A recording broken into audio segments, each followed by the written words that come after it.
This is Doc Ock coming at you live and direct from Black Facts Headquarters Central this evening with Doc Ock at noon and 9. Hoping everything is going real fine for everybody out there in tubular Black Facts land. As a matter of fact, we're not here making our last stand, but we are making the rounds and we are making good ground. So we hope that you all will stick around and listen to our stories for tonight, because we're going to try to make it just right. Now, as we go ahead and get ready to take flight, we need y'all to go ahead and do a few things for us. Namely, go ahead and subscribe to our Tubular Black Facts channel right here on YouTube. If you could do that for us, we'd be very appreciative of your effort, your time, and your willingness to support us in what we do here, because we are bringing you blackness in all its glory every single day and every single night. But right about now, we're going to segue right on into our story for the evening, which is a part of our whole series for the month, our scary stories. Yes, that's right, our scary stories. So get ready to have the bejesus scared out of you, because we're coming at you live and direct from Black Facts Headquarters Central. And we're reading tonight, as we have been for the last few nights, from our book, Feather Woman of the Jungle. If you can see that, you won't bungle, because it's coming right out of Feather Woman of the Jungle. And now, let's see where we left off, where our hero left off at in our last episode. Let's see. All right.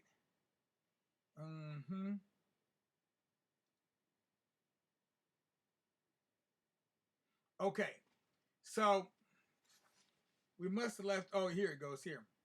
So we left off, and the two young men, the young man and his brother, Alabi, had been turned into images. They'd been turned into images. So they had form and shape, but they had no ability to speak. They could think and they could feel, but they could not speak and they could not move. They were stationary. And so this is the what happened to them when their sister broke the rules set by the Feather Woman of the Jungle. She told them for sure, do not break my rules. And they did, well, the sister did, and got them into a lot of trouble. So here they are now as images. And the Feather Woman says, yes, I had known that one day would come when both of you would be caught by my trap. And you've already been caught by it. I have to edit as I go here, because some of the grammar in here is somewhat atrocious. Then, without mercy, she started to flog us one by one. Whenever one whip was worn out, she would take another one, and then continued. Thus, she flogged us until the whole bunch of the whips were torn into pieces. When Ashabi saw how mercilessly she was flogging us, she came to her, she knelt before her, and with tears she started to beg her to change us back into our own forms. But the cruel Jungle Witch hastily said, not at all. No pardon in the jungle. No pardon in the jungle. 3 strikes and you're out. Matter of fact, in this jungle, 1 strike and you're out. No pardon in my jungle. I have never pardoned any offender in my life. It is a thing that I hate most to do. You, as the pleader, will soon be turned into an ostrich. and I'll be riding you, because this present one, she pointed the finger at the ostrich that was there, is getting old and weary, old and weary. After that, after she had explained that to Ashabi, she mounted her ostrich's back and was singing loudly as she was riding it along on her usual narrow path, which went deeply into the jungle, and all her birds were following her as well. We wept, for severe pain had been inflicted upon us when she was flogging us. We attempted to run away for our lives, but we could not move, not one bit. After she had gone away, then Ashabi returned to the hut. She cast down with sorrow and was looking at us several times in one moment. Perhaps we could change back to our former forms. But all her hope was in vain. Within a few days, that we had changed into the images, and that the feather woman of the jungle had started to flog us severely every morning. Ashabi was so lean that the bones were sticking out on every part of her body. She was always lonely and cast down in the corner of the hut. But as the jungle witch had said before she had left that morning, that she would change Ashabi into the form of an ostrich when she came back to flog us in the following morning, so Ashabi feared that and attempted to leave us and escape to our village. But after she traveled a short distance away from the hut, she came back and sat down in the hut as usual when she remembered that we were there and we couldn't go. She was unable to leave us. She hardly sat in the corner when one old man entered the hut. It was about 1 o'clock that night. That old man was entirely bent down with old age. He was walking with a long and thick stick. The stick was sparkling as if it was polished every moment. Immediately he entered the hut. He crawled to one long stool which was before the hearth. He leaned his walking stick on the floor nearly to touch the hearth, but with great fear, Ashabi hastily, what did she do? Stopped weeping, and immediately she saw the old man crawling towards the hearth. After he had sat down well on the stool, he started to gather pieces of sticks and put them in the hearth. Having done that, he put big firewood on those dried sticks.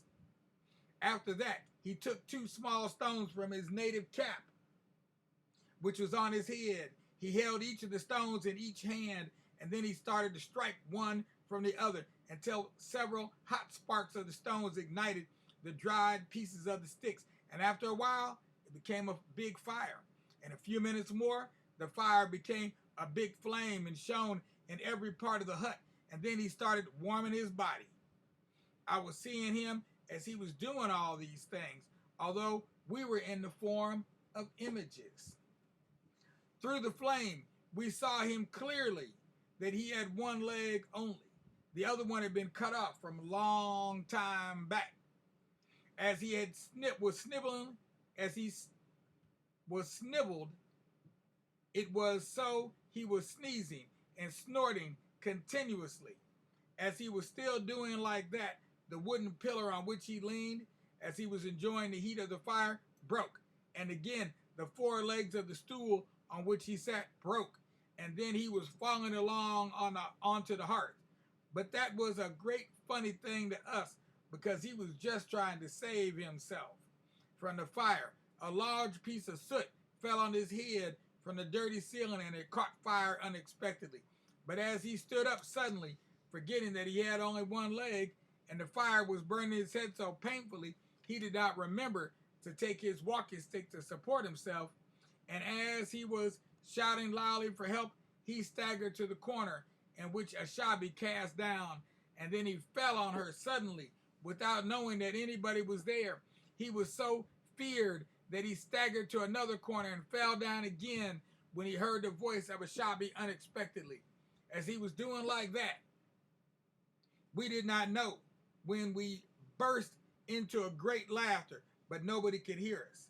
We had forgotten all our pains and sorrow that moment, and Ashabi, who'd been hiding herself from him all the while, did not know when she too burst into a great laughter like us, for she had forgotten her sorrow that moment as well.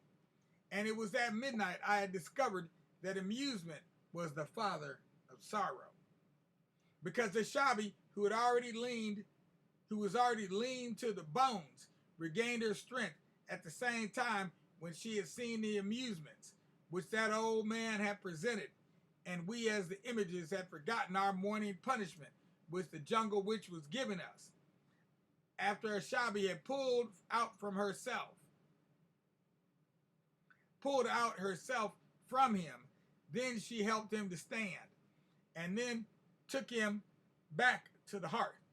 She gave him another stool and prepared the fire as well. After that, she sat a little distance from him. But as he was puzzled that moment, so it was after he had warmed himself and rested for a while before he was able to thank Ashabi for helping him. But to his surprise and fear, he hardly thanked Ashabi when she continued to weep. Then with lower voice, he asked from her, "Lady, what are you weeping for?" Ashabi replied that I am weeping for my two brothers. She pointed to us, and the old man gazed at us, images, with wonder. And I had tried all my efforts to change them back to their own forms, but all my efforts had failed, and I must not return to my father and mother without them. When she had explained to the old man, he shook his head with pity, and then explained to her, "Your brothers were very lucky that you were with them before they were changed into the images. Otherwise, they'd remain like that forever. But you will help your brothers get to safety if you can endure the pain.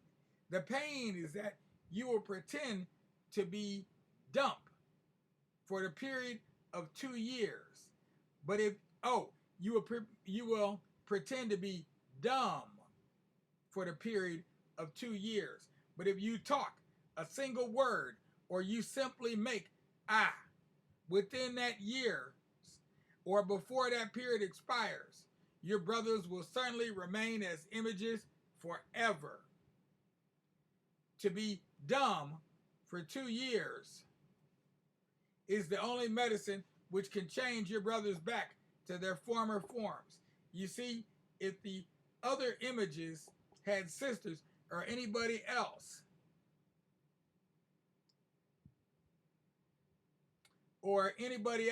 like your brothers who can pretend to be dumb for that period, they will not remain as images forever. And furthermore, as far as I've seen, one beautiful man will come to this hut before morning. When he comes and talks to you, please do not reply, but just pretend to be dumb. I thank you very much for helping me to stand up when I had fallen on you, so I'm going away now." Then the old man supported himself to stand up with his sparkling walking stick, and he walked zigzag out of the hut, and after a while, he disappeared into the darkness as Ashabi was still following him along with eyes. Although we were images, but we heard all what the old man had told Ashabi to do, which could change us back to our own forms. I attempted to speak to him to change us back at the same time or before long, but he did not hear my voice. But as the old man had told Ashabi, to our surprise, it was not so long from when he had disappeared into the darkness when a heavy rain came. Within a few minutes, that rain had started a beautiful young man with a gun and hunting bag on his shoulder. Within a few minutes that the rain had started, a beautiful young man with a gun and hunting bag on his shoulder rode a beautiful horse to the hut.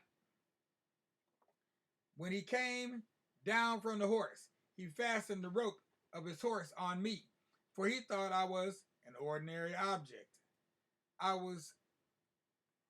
The rope was fastened on my waist so hardly that I was hardly breathing in and out.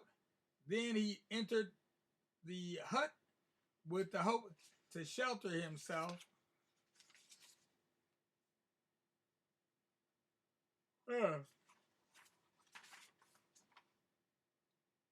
from the heavy rain. But he was greatly surprised and shocked when he saw a Xviii before the fire. At the first instance, he did not believe his eyes, but he thought that she was a jungle spirit who came to warm herself with the fire. So to make sure whether she was a jungle spirit or a real person, he hastily took one juju gourd from his left elbow. The juju gourd was fastened on his elbow with the vein of an antelope. He removed the cock and poured some juju powder from it on that fire. Then he cocked the gourd back and fastened it back on his left elbow. But when the powder started to burn and smell, and the Xviii did not run away or disappear, then he was quite sure that she was a real person.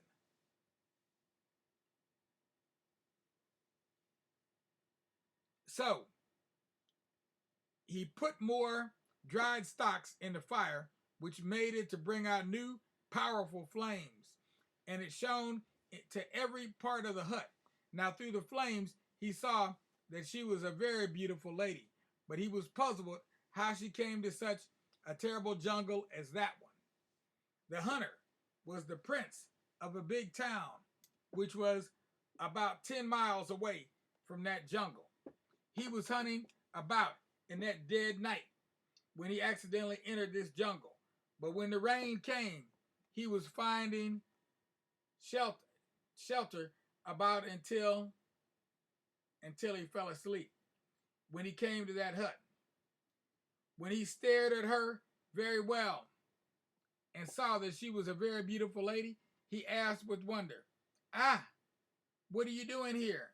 You are a very beautiful lady like this." But the Xviii did not reply. She pretended to be dumb.